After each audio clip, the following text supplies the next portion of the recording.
Hello OP classes के digital platform पर आप सभी का एक बार पुनः स्वागत है। आज हम लोगों को पढ़ने हैं 16 अक्टूबर 2020 के मोस्ट एक्सपेक्टेड करंट अफेयर्स। तो चलिए शुरू करते हैं और देखते हैं पहला प्रश्न है, भारतीय सेना और महाराष्ट्र पुलिस दोनों के लिए भारतीय सेना के अग्निबज विभाग ने हाल ही में कौन सा संयुक्त अभ्यास किया था। तो हाल ही में भारतीय सेना के अग्निबज विभाग ने सुरक्षा कवच नाम का एक अभ्यास महाराष्ट्र पुलिस के साथ किया था। यह अभ्यास भारतीय सेना की दक्षिणी कमान के अग्निबज विभाग द्वारा आयोजित किया गया था, जो कि 9 अक्टूबर को पुणे के लुल्ला नगर में आयोजित किया गया। इस सुरक्षा कवच अभ्यास का प्रमुख उद्देश्य आतंकवादी कार्यवाही का मुकाबला करना था। इस अभ्यास में भारतीय सेना तथा महाराष्ट्र पुलिस के अतिरिक्त डॉग स्क्वाड, बम डिफ्यूज तथा एटीएस ने भी भाग लिया था। बात की जाए महाराष्ट्र की, तो महाराष्ट्र की राजधानी है मुंबई तथा वर्तमान मुख्यमंत्री उद्धव ठाकरे हैं। वर्तमान में महाराष्ट्र के राज्यपाल भगत सिंह कोश्यारी हैं। चलिए देखते हैं हमारा आज का अगला दूसरा प्रश्न है, निम्नलिखित में से किस संगठन की 75वीं वर्षगांठ पर प्रधानमंत्री नरेंद्र मोदी ने 75 रुपए का एक सिक्का रिलीज करने की बात की है। तो 16 अक्टूबर को प्रधानमंत्री नरेंद्र मोदी खाद्य एवं कृषि संगठन के स्थापना के 75 वर्ष पूरे होने पर 75 रुपए का स्मारक सिक्का जारी करेंगे। फूड एंड एग्रीकल्चरल ऑर्गेनाइजेशन की स्थापना 16 अक्टूबर 1945 को हुई थी।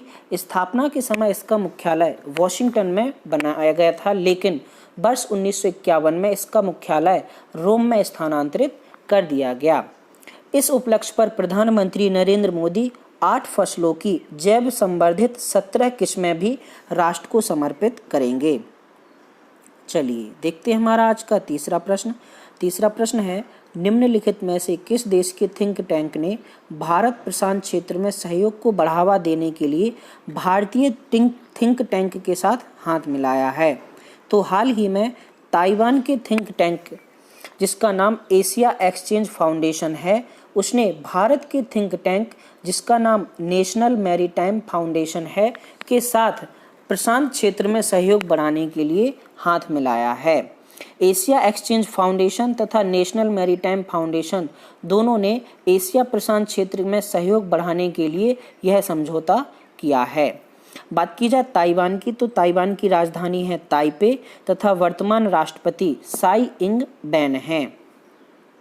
चलिए देखते हैं हमारा आज का अगला प्रश्न है, निम्नलिखित में से किस देश ने यूएन अधिकार परिषद में सीटें जीती हैं। तो हाल ही में संयुक्त राष्ट्र मानवाधिकार परिषद के लिए गुप्त मतदान हुआ, जिसमें रूस और चीन के साथ क्यूबा ने भी सीटें जीती हैं। क्यूबा को निर्विरोध चुना गया है, जबकि गुप्त मतदान में पाकिस्तान को 169, उज्बेकिस्तान को 164, नेपाल को 150, चीन को 139, जबकि सऊदी अरब को 90 मत मिले हैं।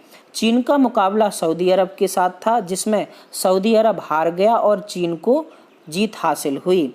तो रूस और चीन के साथ क्यूबा को भी संयुक्त राष्ट्र मानवाधिकार परिषद के लिए चुना गया है।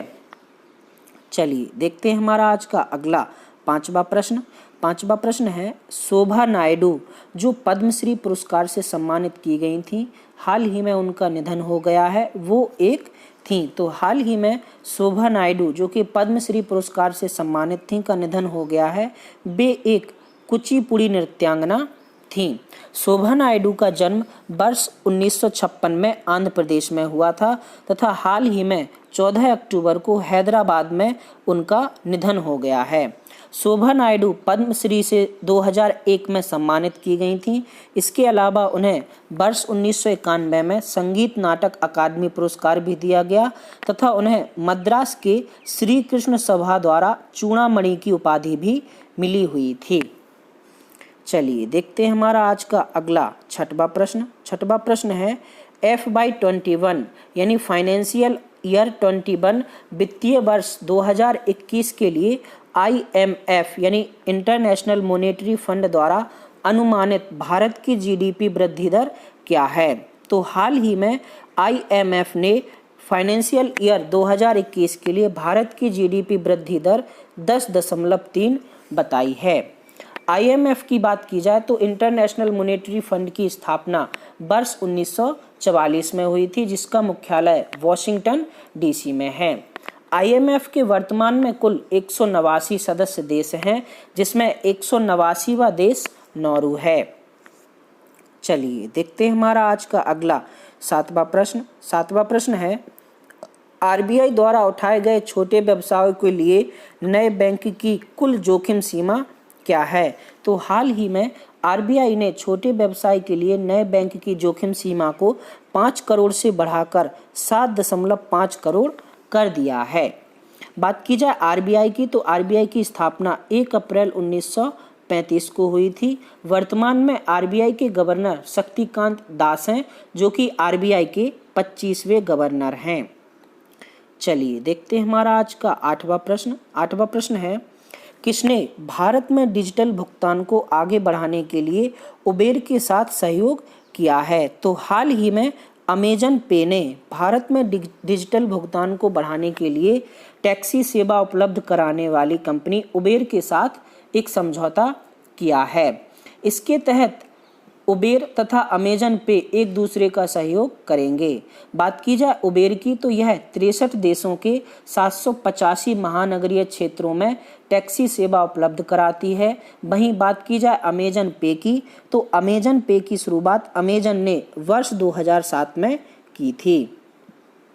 चलिए देखते हैं हमारा आज का अगला नौवां प्रश्न है, भारत पे ने कितने क्रिकेटरों को ब्रांड एम्बेसडर के रूप में घोषित किया है? तो हाल ही में भारत पे ने अपने टीम भारत पे अभियान के लिए कुल 11 क्रिकेटरों को अपना ब्रांड एम्बेसडर बनाया है।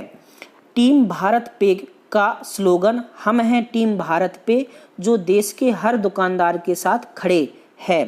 इस पूरी टीम में रोहित शर्मा, जसप्रीत बुमराह, KL राहुल, मोहम्मद शामी, रविंद्र जडेजा, सुरेश रैना, श्रेयस अय्यर, पृथ्वी शॉ, संजू सैमसन, यजुवेंद्र चहल तथा शुभमन गिल शामिल हैं। चलिए देखते हैं हमारा आज का अगला और अंतिम प्रश्न है, किस बैंक ने डिजिटल अर्थव्यवस्था में उपयोगकर्ताओं की बढ़ती भागीदारी पर ध्यान केंद्रित करने के साथ एक्सिस ACE क्रेडिट कार्ड नामक एक नया प्रवेश स्तर क्रेडिट कार्ड लॉन्च किया है? तो हाल ही में एक्सिस बैंक ने यह क्रेडिट कार्ड गूगल पे के सहयोग के साथ लॉन्च किया है। 15 अक्टूबर 2020 का क्वेश्चन ऑफ द डे था आपका। 8 संख्याओं का औसत 39 है, पहली 3 संख्याओं का औसत 33 है, जबकि अंतिम 4 संख्याओं का औसत 45.5 है। तो चौथी संख्या ज्ञात कीजिए। जब आप इसको सॉल्व करेंगे तो इसका सही उत्तर 31 आएगा। सही उत्तर देने वालों में शामिल हैं शीतल, अंजलि, नैन्सी, संगम, जयपाल, नरेंद्र, हेमंत, मोहित, गौरव, दीक्षा, विनय, दिलीप तथा उदित। सभी को बहुत बहुत बधाई। 16 अक्टूबर 2020 का क्वेश्चन ऑफ द डे है आपका। बलवंत राय मेहता समिति का गठन किया गया था केंद्र राज्य संबंधों के लिए, नदी जल बंटवारे के लिए, पंचायती राज्य के लिए या फिर आरक्षण के लिए। इसके अलावा सेशन ऑफ द डे का क्वेश्चन है, हाल ही में प्रधानमंत्री नरेंद्र मोदी 75 रुपए का स्मारक सिक्का लॉन्च करेंगे। इसके साथ ही वे कितनी फसलों की 17 किस्मों को भी राष्ट्र को समर्पित करेंगे? दोनों प्रश्नों के जवाब आपको नीचे कमेंट बॉक्स में कमेंट करके बताने हैं।